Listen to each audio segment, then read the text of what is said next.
Salut YouTube, j'espère que tu vas bien. Donc aujourd'hui, je te présente 5 romans que tu dois absolument lire en 2025. Ce sont des page-turners, des livres qui sont incontournables et qui ont été quand même assez populaires, soit sur Booktube, soit sur BookTok, soit sur les deux.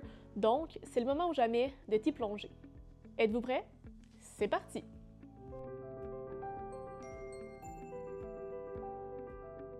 J'ai pas le choix de commencer avec l'un de mes coups de cœur de 2024, donc ça a été une de mes dernières lectures de l'année et disons qu'elle m'a marqué beaucoup, donc c'est Divine Rivalité par Rebecca Ross de chez De Saxus. On suit l'histoire d'Iris et Roman qui sont journalistes pour une boîte d'édition et disons que les deux sont un petit peu en rivalité et que sans le savoir, ils s'envoient des lettres. Donc Iris pense qu'elle envoie ça à son frère qui est parti à la guerre et Roman a su assez rapidement que c'était Iris sa destinataire. Bien sûr, ça se développe. Il y a beaucoup de choses qui se passent dans l'histoire. C'est beaucoup politique, c'est une guerre entre deux dieux et vraiment un dévouement à la cause. C'est un univers qui est vraiment riche, une intrigue qui est captivante et la romance est juste parfaite. Si vous aimez les slow burn avec une petite touche de magie, ce livre-là va vous plaire. J'ai d'ailleurs vu que le deuxième tome est sorti en français, donc c'est le moment ou jamais de le lire avant de pouvoir se plonger dans le deuxième tome.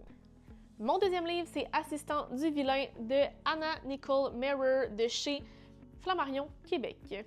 Donc, on suit l'histoire de Evie qui galère financièrement et donc qui décide de prendre un emploi en tant qu'assistante, mais ce qu'elle ne sait pas, c'est qu'elle devient l'assistante du méchant de l'histoire. Est-ce réellement le méchant? Ça, par exemple, je vous laisse le découvrir, mais c'est une histoire qui est attachante, qui est vraiment captivante.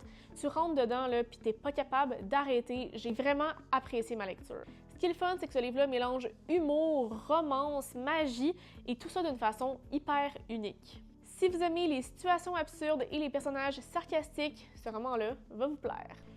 Troisième livre, une autre grande découverte et coup de cœur pour 2025 cette fois-ci, donc La maison au milieu de la mer céruléenne par T.J. Klune de Saxus. Honnêtement, ce livre-là, c'est le roman feel good par excellence. On suit l'histoire de Linus Baker qui est envoyé sur une île au milieu de l'océan super bleu, lui qui n'a jamais vu l'océan, et là, il s'en va dans un orphelinat un petit peu particulier avec des enfants un petit peu particuliers, mais disons que ce qu'il va découvrir sur place va vraiment bouleverser sa vie. C'est un homme qui est vraiment cadré, organisé, qui sait où il s'en va, qui déroge pas de sa routine, mais là, peut-être qu'on va découvrir un nouvel homme, qui sait, qui sera un petit peu plus ouvert d'esprit et qui va toujours suivre ses valeurs. C'est un livre qui est doux, réconfortant et magique et qui démontre que l'acceptation de soi, c'est vraiment l'un des plus grands réconforts du monde. Si tu ne l'as pas encore lu, je te dis, faut que tu cours dès maintenant. On dirait que je peux pas passer à côté de ACOTAR, donc à Court of Thorns and Roses de Sarah J. Maas. Honnêtement, c'est comme un must-read pour les fans de romance puis de fantasy. Peut-être qu'à un moment donné, on va en revenir, mais pas encore, pas pour 2025. On suit Fair, qui est une chasseuse humaine qui se retrouve plongée dans un univers avec d'autres fées, d'autres créatures, mais aussi dans un monde rempli de défis et de dangers. Je pense pas que j'ai besoin de vous en dire plus sur l'histoire, on le sait, il y a de la romance wink wink dans l'histoire, et c'est vraiment un livre de fantasy avec une histoire qui est quand même riche et captivante.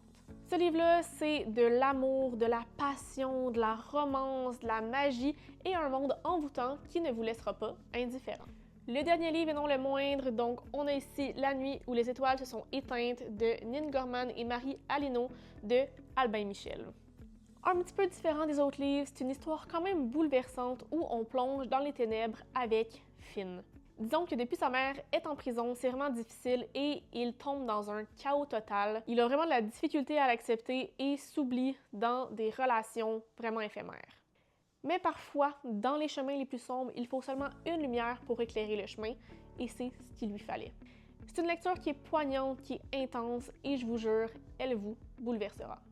Ce que j'ai aimé dans le livre aussi, c'est que dès le départ, il y a des avertissements avec des triggers, donc viol, violence sur mineurs, consommation de drogue, d'alcool, suicide et LGBT-phobie. Donc ça peut être difficile pour les gens ayant vécu des traumatismes, mais si vous voulez pas lire les passages, il y a des petites étoiles noires qui annoncent la présence d'un trigger warning, donc tu peux le sauter et quand même apprécier l'histoire.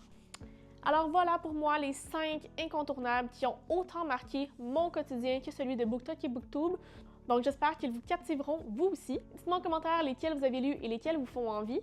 N'oubliez pas de faire le pouce en l'air, vous abonner et activer la cloche pour ne rien manquer. Et sur ce, on se revoit très bientôt dans une nouvelle vidéo. Bonne lecture!